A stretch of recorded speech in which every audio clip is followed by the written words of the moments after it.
آخرت میں کامیاب ہونے کے لیے اللہ رب العزت نے حضور صلی اللہ علیہ وسلم کا مبارک دین عطا فرمایا۔ حضور صلی اللہ علیہ وسلم دین بھی لائے، دین کی محنت بھی لائے۔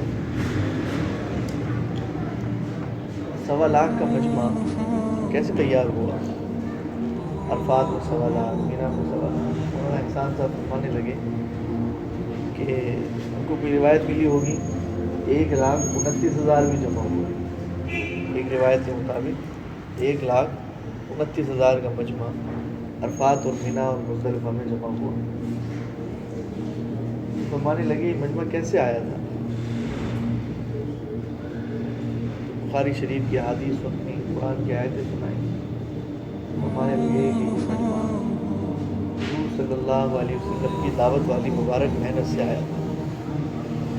پھر اتنی جنگیں ہوئیں اور بہت تھوڑے سے لوگ قید آ گئے، ان میں سے بھی بہت تھوڑے سے لوگ مسلمان ہوئے۔ لیکن جب مکہ فتح ہوا تو حضور صلی اللہ علیہ وسلم نے بیت اللہ کا غلاف پکڑ کے فرمایا کہ آج جو ابو سفیان کے گھر میں ٹھہرے گا اس کو بھی امان۔ اور یہ سننا تھا کہ لوگ جوق در جوق اسلام میں داخل ہو گئے۔ اکرمہ رضی اللہ عنہ ابو جہل کے بیٹے تھے، وہ بھاگ کے طائف چلے گئے۔ تو ان کی اہلیہ نے آ کر حضور صلی اللہ علیہ وسلم سے فرمایا کہ میں مسلمان ہو گئی ہوں، اور اکرمہ بھاگ کر طائف چلا گیا۔ حضور نے فرمایا جاؤ اکرمہ سے کہو کہ مسلمان ہو یا نہ ہو، لیکن اگر وہ مکہ آ جاتا ہے تو اس کو ہم حفاظت دیں گے، اس کو امان دیں گے، ہم اس کو قتل نہیں کریں گے۔ تو صحابہ کرام اور حضور صلی اللہ علیہ وسلم کی زندگی کی جو محنت کا میدان تھا وہ آخرت تھی۔ آخرت کو سامنے رکھ کے چلتے تھے اور کامیابی ان کو ملتی چلی گئی۔ صحابہ فرماتے تھے انما ہممنا الآخرہ، ہم تو آخرت کے لیے بنائے گئے، ہم دنیا کے لیے بنے ہی نہیں، نہ دنیا کی چیزوں کے لیے، نہ دنیا کے مال و متاع کے لیے، نہ دنیا کی طلب کے لیے۔ اور رستم سے جب لڑائی کا فیصلہ ہوا اور بہت بڑی طاقت لے کر رستم پہنچا ہے، تو اس نے کہا بھائی تمہارے پاس جو سیاسی لوگ ہوں، سیاسی لوگ ہوں ان کو میرے پاس بھیجنا، سب سے زیادہ قابل ہوں، علم والے ہوں، سیاست کو جانتے ہوں۔ تو 4-5 صحابہ اکرام کی تشکیل کی، سعد بن ابی وقاص رضی اللہ عنہ نے۔ ان میں سے ایک ربیع بن عامر تھے، ایک عمر بن عاص تھے، ایک ابو موسیٰ اشعری رضی اللہ عنہ تھے۔ تو ان حضرات کو جب بھیجا تو اس نے کہا کہ میں ایک ایک سے الگ الگ بات کروں گا، ہر کسی سے الگ الگ کروں گا۔ تو پہلے ابو موسیٰ اشعری رضی اللہ عنہ گئے، تو جب وہ گئے تو اس نے پوچھا اور اس نے اپنی ساری چیزیں سامنے رکھی، دیکھو تم لوگ بہت تھوڑے ہو، ہم بہت زیادہ ہیں، تمہارے پاس اتنا لشکر نہیں، اسلحہ نہیں، سواریاں نہیں، ہمارا دیکھو تو صحیح تم میدان کتنا بڑا لگا ہوا ہے، لاکھوں کی فوج لے کر میں آیا ہوں، اور اگر تم ایسا چاہتے ہو ہم تمہیں تھوڑا سا مال دے دیں، سونا چاندی دے دیں، تمہیں تھوڑا سا حکومت میں بھی حصہ دے دیں گے، تو تمہیں یہ منظور ہے؟ تو ابو موسیٰ اشعری رضی اللہ عنہ فرمانے لگے لیس طلبنا الدنیا، اے رستم دنیا تو ہمارا مطلوب اور مقصود ہے ہی نہیں۔ ایک ہی جملے میں ساری بات ختم کر دی۔ تو اس نے کہا دوسرا آدمی بھیجو، اس آدمی سے ہماری بات نہیں بنی۔ پھر انہوں نے عمر بن عاص رضی اللہ عنہ کو بھیجا۔ بہت عمر فاروق رضی اللہ عنہ نے اپنے زمانے میں ان کو گورنر بنایا تھا، اتنے بڑے آدمی۔ تو وہ جب گئے تو ان سے بھی اس نے یہی بات کی، تمہیں مال دیں گے، ملک دیں گے، سیاست میں حصہ دیں گے، حکومت دیں گے۔ تو ان کا بھی ایک ہی جواب تھا۔ صحابہ کا جو جواب تھا وہ ایک ہی ہوتا تھا۔ ایک دفعہ جماعت امریکہ گئی تو وہاں اس جماعت کو روک لیا، ایک آدمی کو روکا، 1-2 آدمیوں کو، ساری جماعت آگے نکال دی، وہ 1-2 آدمی رک گئے۔ تو وہ کہنے لگے کہ وہ جو جماعت نکلی ہے، جس کو ہم نے چھوڑ دیا ہے، انہوں نے تو ترتیب کے ساتھ یہ چیزیں سنائی ہے، تم ترتیب سے ہٹ کے کیوں سنا رہے ہو؟ انہوں نے 6 نمبر سنائے تھے، تم بھی 6 نمبر اسی طرح سناتے تمہیں بھی نکال دیتے۔ تو صحابہ کی جو بات ہوتی تھی وہ ایک ہی ہوتی تھی۔ انہوں نے کہا لیس طلبنا الدنیا، رستم دنیا تو ہمارا مطلوب اور مقصود ہے ہی نہیں۔ پھر اس نے کہا اچھا بھائی اس سے بھی بات نہیں بنی، اب اپنا ایک اور آدمی بھیجو۔ سعد رضی اللہ عنہ نے فرمایا کہ اب ربیع بن عامر کو بھیج دو۔ وہ ایسے صوفی آدمی تھے، ایسے بزرگ تھے، تو جب وہ گئے تو خچر پہ سوار ہو کر گئے، اور جب اس کے دربار میں جب داخل ہوئے تو ان کے ہاتھ میں ایسے نیزہ تھا، اس نیزے سے نیچے قالینیں اٹھاتے جاتے تھے اور ان کو جو ہے نا لپیٹتے جاتے تھے. اس سے پورے جو ہے نا اس کے جتنے لوگ بیٹھے تھے پہلے وہ روکنے لگے، لیکن اس نے رستم نے منع کیا، پوری دھول دھول ہو گئی، مٹی مٹی ہو گئی. پھر جا کر انہوں نے اپنا خچر جو تھا نا، اس خچر کی جو رسی تھی اس کے گاؤں تکیوں کے اس سے باندھ دیا اور اوپر آ کر بیٹھ گئے. بولے رستم کیا مسئلہ ہے؟ بڑے جوش سے بات کی. اس نے کہا بھائی میری تو بات وہی ہے، میں تو یہاں سے جاؤں گا نہیں، اور تمہیں اگر البتہ کرنا ہے تو اسی طرح میں تمہارے ساتھ طے کر سکتا ہوں، سیاست دوں گا، ملک دوں گا، مال دوں گا، جو تم لوگ کہو گے میں وہ دوں گا. اور آخر میں اس نے کہا کہ ایسا کرتے ہیں کہ میں حصہ نہیں، میں تمہیں آدھی ریاست دینے کے لیے تیار ہوں، لیکن تم میرا یہ علاقہ چھوڑ کے چلے جاؤ. تو انہوں نے فرمایا کہ رستم یہ تو ہرگز نہیں ہو سکتا، یہ تو ہم نے سیکھا ہی نہیں، ہم نے سنا ہی نہیں، ہم نے پڑھا ہی نہیں. اور کئی انہوں نے جناب چیزیں بیان فرمائی. تو رستم نے کہا ٹھیک ہے پھر تیاری کرو، کل میدان کارزار گرم ہوگا اور ہم تمہاری بوٹی بوٹی کریں گے. تو ربیع بن عامر رضی اللہ عنہ فرمانے لگے رستم یہ تو کل دیکھا جائے گا کہ بوٹی تمہاری ہوتی ہے کہ ہماری ہوتی ہے. وہ اتنا اس نے 1-2 دن پہلے خواب دیکھا تھا کہ اس کو شکست ہو رہی ہے. تو اس نے اپنے ایک آدمی کو بھیجا کہ دیکھ کر آؤ یہ مسلمانوں کو بہت ساری فتوحات ہو رہی ہیں، اور انہوں نے عمر فاروق رضی اللہ عنہ کے زمانے میں 22 لاکھ مربع میل پر حکومت ہوئی، اور اس طرح کر کے یہ آگے سے آگے بڑھتے جا رہے ہیں.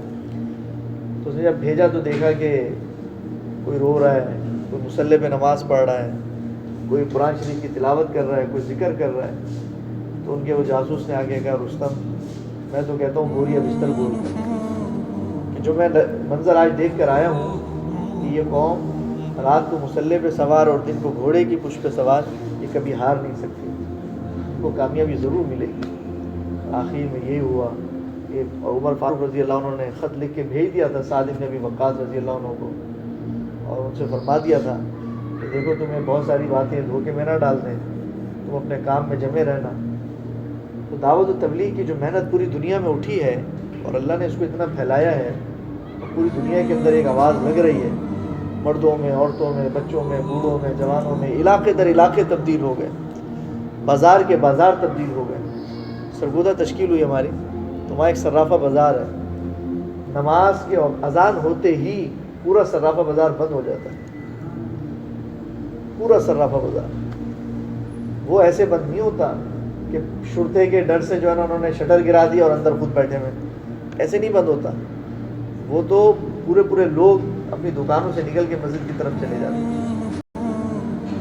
یہ فضا اس وقت بنتی ہے جب مسلمان ایک پلیٹ فارم پہ کھڑا ہوتا ہے. اور پلیٹ فارم کیا ہے؟ لا الہ الا اللہ محمد الرسول اللہ. اسی کی محنت ہے، اسی کی محنت ہے. قاسم منظور صاحب رحمۃ اللہ علیہ جب ہم پرائیویٹ میں تھے تو ایسی ایک ساتھی نے کہہ دیا کہ حضرت یہ جو بزرگ آئے بڑی قربانی سے آئے، اور عشاء کے بعد کا وقت تھا اور وہ لوگ سو رہے تھے، سردی تھی، چادریں اوڑھ کر. تو فرمانے لگے کہ وقوف آدمی ایک آدمی قربانی سے نہیں آیا، ہر چادر کے نیچے قربانی والا لیٹا ہوا ہے، ہر چادر کے نیچے قربانی والا لیٹا. جب اللہ کے راستے میں آدمی نکلتا ہے اتنی اس کی جو ہے نا قربانیاں ہیں، جان کی قربانی دیتا ہے، مال کی قربانی دیتا ہے، وقت کی قربانی دیتا ہے.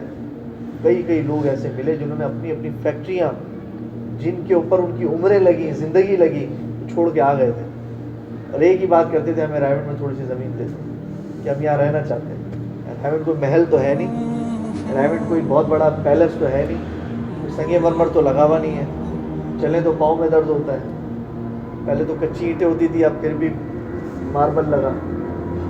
تو وہاں کیا ہے، حاجی عبدالوہاب صاحب رحمۃ اللہ علیہ فرماتے تھے اس رائے کے اندر مسجد نبوی والے اعمال زندہ ہو چکے ہیں. رائے کے اندر مسجد نبوی والے اعمال زندہ ہو چکے ہیں. لوگوں نے قربانیاں دی، محنت کی. صحابہ کے حصے میں جا رہا ہے سب کچھ. صحابہ نے جو قربانی دی ہے سب کچھ ان کے حصے میں جا رہا ہے. ہر قرآن کی تلاوت ہو، تبلیغ کی محنت ہو، جہاد ہو، تصوف ہو، جو بھی جس لائن سے جو محنت ہو رہی ہے، تعلیم کا حلقہ ہو، جو سب کچھ صحابہ کے پاس جا رہا ہے. یہ قربانیاں کس کی ہیں؟ صحابہ کی. اسی طرح پھر اللہ پاک نے مولانا الیاس صاحب رحمۃ اللہ علیہ سے کام لیا، اور ایسا کام لیا کہ اتنے حالات آ گئے تھے. مولانا احمد لاڈ صاحب فرما رہے تھے کہ سب کچھ بیچ دیا، حویلیاں بیچ دی اس دین کے لیے، اور زیورات بیچ دیے، سب کچھ قربان کر دیا. کہنے لگے پھر اتنا بھی نہیں تھا کہ روٹی پکتی اور کھانا ملتا. تو کہنے لگے ایک ڈبہ تھا، اس ڈبے کے اندر تھوڑا سا آٹا تھا. تو مولانا یوسف صاحب رحمۃ اللہ علیہ جو مولانا الیاس صاحب کے بیٹے تھے، انہوں نے دیکھا اس کے اندر تھوڑا سا آٹا ہے اور بھوک بہت لگی ہے، تو وہ نکال کر اس کو پکانے لگے. تو دھواں اٹھا تو مولانا الیاس صاحب تشریف لائے. یوسف کیا کر رہے ہو؟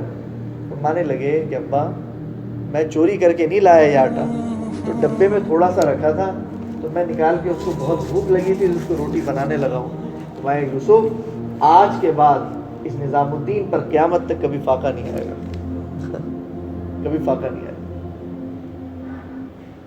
صحابہ کرام جس طرح قربانی دے کر امت کو سکھا کر ایک ایک چیز بتا کر گئے، اور مولانا الیاس صاحب رحمۃ اللہ علیہ کے دل میں اللہ نے جو ڈالا، اس پر جو ایک ایسی محنت شروع. ہمارے استاد ہیں مفتی عبدالمنان صاحب، فقہ پڑھاتے ہیں اور میراث پڑھاتے ہیں اور بہت بڑے عالم ہیں، دارالعلوم ہیں، نائب مفتی ہیں. تو وہ فرماتے ہیں کہ دنیا میں بہت تحریکیں بنی، لیکن دعوت و تبلیغ کی محنت کو اللہ نے اوپر سے قبول فرمایا. فرمایا کہ اس کے اندر کیا چیز ہے کہ اپنی جان، اپنا مال، اپنا وقت لگائے گا اور اس کے لیے اخلاص کے ساتھ لگا رہے گا، اللہ پاک ترقی دیتے چلے جائیں گے.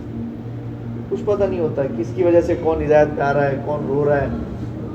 یہ جب کھلاڑیوں کی جماعت کو وصول کرتے تھے، ڈاکٹر امجد صاحب نے بتایا ایک دفعہ ایک واقعہ کہ گشت کر رہے تھے، اور گشت کرتے کرتے ایک آدمی کو وصول کیا اور اس کو وصول کر کے مسجد میں لائے.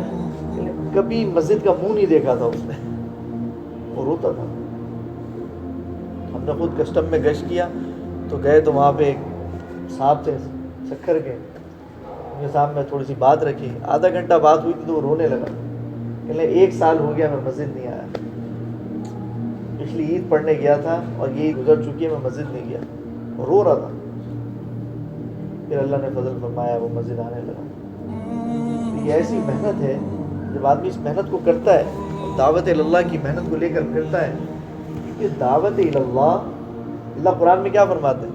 وَمَنْ أَحْسَنُ قَوْلًا مِمَّنْ دَعَا إِلَى اللَّهِ. سب سے حسین بول، سب سے بڑے بول، سب سے احسن جو ہے اس میں مبالغہ کا صیغہ ہے. سب سے زیادہ، کہ اب اس سے زیادہ کوئی حسین بول ہے نہیں جس کو اللہ اپنے قرآن میں ذکر فرما دے. کیا ہے؟ دعا الی اللہ، اللہ کی طرف بلانا، ایک ایک کی منت کرنا، سماجت کرنا. بھائی مسجد میں آؤ، بھائی اللہ کی بات سنو، بھائی اللہ رسول کی بات سنو.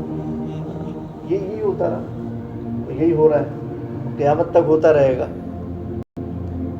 پایا کرتے تھے کہ یہ جو ہے نا زوری کا کام نہیں ہے، یہ زاری کا کام. کتنی آدمی زور لگا لیں اور اللہ نہ چاہے تو آدمی کچھ کر سکتا ہے، لیکن جب آدمی زاری شروع کرتا ہے پھر اللہ کو بھی رحم آ جاتا ہے. پھر اللہ فرماتے ہیں دن کو اتنا پھرتا تھا، رات کو ایسے روتا تھا. پھر اللہ پاک اس کے نام سے بھی شروع کرتے ہیں. پھر اللہ تعالیٰ پھر ایک محنت جاری فرماتے ہیں. مولانا عبدالحفیظ مکی صاحب مکہ میں بیٹھتے ہیں اور نشست لیتے ہیں. ان کو ہٹا دیا تھا، ان کو مکہ مکرمہ بیت اللہ سے ہٹا دیا تھا، بھائی اب یہ بیان نہیں کریں گے. تو ایک جماعت یہاں سے گئی، اس جماعت نے جا کے بہت اللہ سے مانگا، کیونکہ ایک آدمی حق بات بولنے والا اور داعی ہیں وہ بہت بڑے. کبھی آپ ان کے ساتھ بیٹھے اور دعوت پہ بات کریں، ایسا بیان کوئی نہیں کر سکتا. تو شاہ فہد کے خواب میں آیا کہ بھئی اس کو دوبارہ سے آپ نے بیت اللہ کے اندر جو ہے اس کا شروع فرمایا. تو انہوں نے اپنے آدمی بھیجا، میں کہ مکی کو تلاش کرو. ان کو تلاش کرتے رہے تو آخر میں وہ ملتزم کے پاس ملے. تو شرطے ان کو لے کر آئے، وہ ڈر رہے تھے. ان کو بتایا کہ آپ کے لیے اعلان آیا ہے کہ اب آپ دوبارہ سے بیت اللہ میں کام کر سکتے ہیں، اور کوئی کر کے دکھائے اس طرح نہیں کر سکتا، اللہ کام لے لے. جماعتوں کی نقل و حرکت ہوتی ہے، محنت ہوتی ہے. پیدل جماعتیں نکالی، ہندوستان سے پیدل جماعت چلی ممبئی کے لیے، پشاور کے لیے. تو مفتی کفایت اللہ صاحب، مولانا فقیر محمد پشاوری، ان سب حضرات نے لکھ کے بھیجا کہ بھائی یوسف اللہ کے راستے میں پیدل جماعتیں نکالتے رہا کرو، کہ ہم نے ان پیدل جماعتوں کی برکت سے اللہ کے بہت بڑے عذاب کو دور ہوتے ہوئے دیکھا ہے. اللہ کے راستے میں آدمی نکلتا ہے اور اپنا وقت لگاتا ہے اور اس کو سیکھتا ہے اور روتا ہے اور دعوت دیتا ہے، اس کا کھانا بھی عبادت، دائی کی چال بھی ہدایت بن جاتی ہے، دائی کا دیکھنا بھی ہدایت ہے، دائی کا سننا بھی ہدایت ہے، دائی کا بولنا بھی ہدایت ہے، دائی کا کہنا بھی عبادت ہے. یہ ساری کی ساری چیزیں ہدایت بنتی چلی جاتی ہیں. صحابہ کیا تھے؟ یہ کہتے تھے کونو مثلنا، ہمارے جیسے ہو جاؤ. صحابہ سے بیان تو ہے نہیں اتنا. حضور صلی اللہ علیہ وسلم نے مسجد حرام میں بیان نہیں فرمایا، ہٹ کر صفا مروہ پہ جا کے آپ نے بیان فرمایا. بیانات تو بہت تھوڑے سے، لیکن صحابہ سے فرمایا، صحابہ فرماتے تھے کونو مثلنا، ہمارے جیسے ہو جاؤ. حضور صلی اللہ علیہ وسلم نے ان کی ایسی تربیت فرمائی تھی، ایسی تشکیلیں ہوئی تھی، ایسے تیار فرمایا تھا، ایسے وہ جان مال وقت دینے والے تھے کہ ابو بکر صدیق رضی اللہ عنہ ہجرت فرما کے جا رہے ہیں اور ان کے دادا نے پوچھ لیا اسما رضی اللہ عنہ سے، ابو قحافہ رضی اللہ عنہ نے، کہ کیا چھوڑ کے گئے؟ ابو بکر ہمیں فاقے پہ رکھ کے چلا گیا. تو انہوں نے کنکر جمع کر کے بوری کے اندر ان کے سامنے رکھ دیا. دیکھو دادا، اس میں اتنے سارے دینار اور درہم چھوڑ کے گئے، حالانکہ تھا کچھ بھی نہیں. 2 اونٹنیاں ساتھ لے کے گئے، سب کچھ قربان کیا. مسفلہ میں ان کے گھر تھے، دکانیں تھیں، بہت کچھ تھا، ریشم کی دکانوں کے مالک تھے، سب قربان کیا. صحابہ قربانی دینے والے تھے اور امت کو بتا کر گئے کہ دیکھو جب دین پر وقت آئے اپنے آپ کو پیش کرنا اور اس دین کے لیے اپنے آپ کو لے کر نکلنا. مولانا احسان صاحب سے ان کی مستورات کی جماعت جب گئی فرانس، تو وہاں پہ وہ کہا جی کہ آپ جو ہے عورتوں کو لے کر آ گئے، اور بڑے بڑے عالم تھے عرب، اور عورتوں کو تو باہر نکلنا منع ہے. تو مولانا احسان سے فرمانے لگے میں کب باہر لے کر آیا ہوں؟ میں تو باہر کی عورتوں کو اندر لانے کی محنت کر رہا ہوں. جماعت نکل کے آئی ہے، آپ نے کبھی دیکھا کہ جماعت باہر پھر رہی ہے؟ کبھی ایسا نہیں ہوا. ایک گھر سے دوسرے گھر بھی، یہ گھر ہے تو اس گھر میں جانے کے لیے بھی محرم کے ساتھ جائے گی. حالانکہ شریعت تو کہتی ہے کہ 72 میل تک سفر کر سکتی ہے. فتویٰ تو مختلف آ رہے ہیں وقت کے حساب سے، لیکن دعوت و تبلیغ کے اندر اتنی باریکیاں دیکھی جاتی ہیں کہ بھئی کوئی مسائل نہ ہو. اور یہ اسی لیے ہے کہ حاجی عبدالوہاب صاحب کے پاس ہمارے مفتی تقی صاحب تشریف لے گئے. فرمایا کہ حضرت آپ کے پاس جو ہے وہ اسپیکر پہ نماز نہیں ہوتی، بہت ساری چیزیں انہوں نے ذکر کی. حاجی عبدالوہاب صاحب نے بھی اپنی بات ذکر کی. بولا دیکھو بھئی ہم چاہتے ہیں کہ رائمنڈ سنت والے اس پہ رہے، سنت سے زیادہ قریب کیا ہے؟ مفتی صاحب سے پوچھا، مفتی صاحب نے فرمایا سنت سے زیادہ قریب تو مکبر ہے.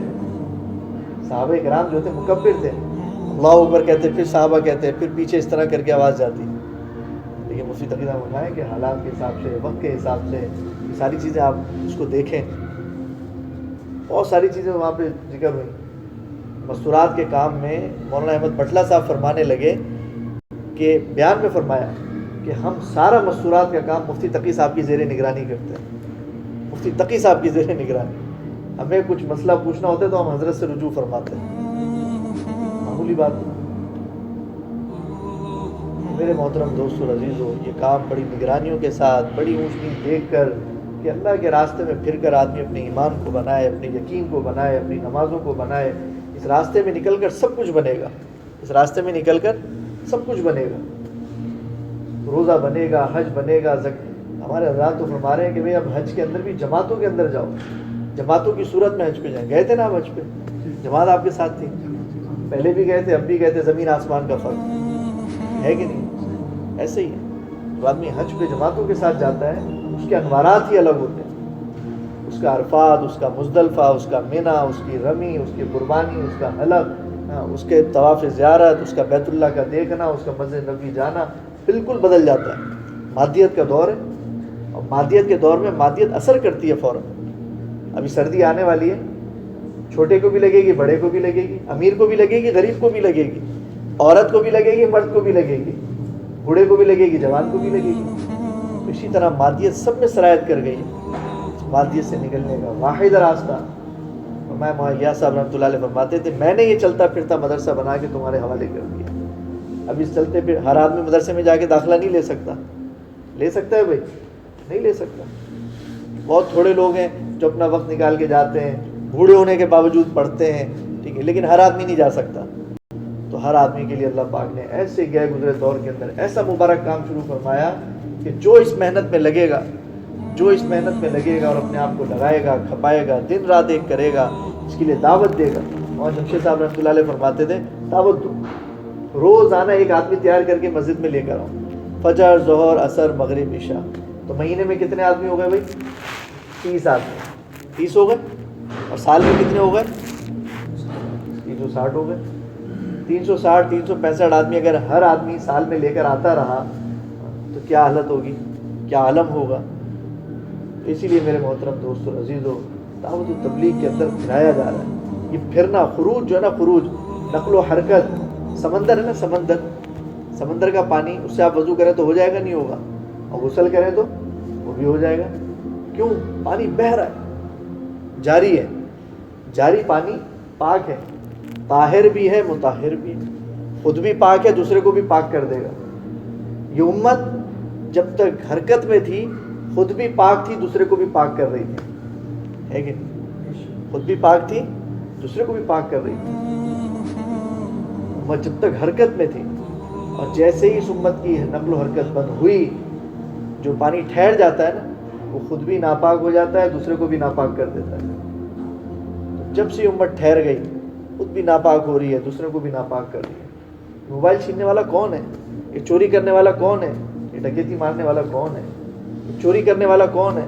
کلمے والا. کیونکہ امت بیٹھ گئی، لیکن جیسے ہی یہ کروٹ لے گی اور پھرنا شروع کرے گی تو اللہ پاک اس کو دکھائیں گے، تو اللہ پاک ایک دم نقشہ بدل دیں گے. اور اللہ نے بدل دیا. ملک بدل گئے. البانیہ کے اندر مفتی تقی صاحب فرما رہے تھے کہ بالکل ایک دم اسلام جو ہے نا، انہوں نے تنزلی کی طرف آ گیا تھا. اللہ کا ایسا کرم ہوا کہ جماعت کی جماعتیں در جماعتیں پھرتی رہیں اور ایک دم اللہ پاک نے نقشہ بدل دیا. میں لگے پہلے جاتا تھا تو ٹیکسی لیتا تھا، اس طرح میں اب جاتا ہوں، ساتھیوں کے پاس جاتا ہوں، اپنے تبلیغ والے ساتھیوں کے ساتھ سفر کرتا ہوں. ان کے اتنے بڑے آدمی. تو میرے محترم دوستو عزیزو، اگر ہم نے آج نیت کر لی، اور ہم نے یہ نیت کر لی کہ یا اللہ، مولانا الیاس صاحب رحمۃ اللہ علیہ کے پاس 2 حدیثیں آ گئی تھیں. 2 حدیثیں کیا آئی تھی؟ ایک حدیث یہ آئی تھی، جو اللہ پہ جیسا گمان کر لیتا ہے اللہ اس کے ساتھ ویسا معاملہ فرما دیتا. تو انہوں نے اللہ پہ کیا گمان کیا تھا؟ یا اللہ تو مجھ سے کام لینے پر قادر ہے، تو مجھے کام کے لیے قبول فرما لے. ایک بات. اور دوسری حدیث یہ تھی، ارحموا من فی الارض یرحمکم من فی السماء. تم زمین والوں پہ رحم کرو، آسمان والا تم پہ رحم کرے گا. زمین والوں پہ رحم کرو، ہر طریقے سے رحم کرنا ہے، کھانے میں، پینے میں، رہائش میں، ہر اعتبار سے اس پہ رحم کرنا ہے. لیکن سب سے بڑا رحم یہ ہے کہ اس کی آخرت خراب ہونے سے بچ جائے، جہنم کی آگ میں جانے سے بچ جائے. قرآن کہہ رہا ہے ملک والا کامیاب، مال والا کامیاب، طاقت والا کامیاب، فوج والا کامیاب. میں کامیابی کے معیار ہرگز نہیں ہے. فمن زحزح عن النار وادخل الجنۃ فقد فاز.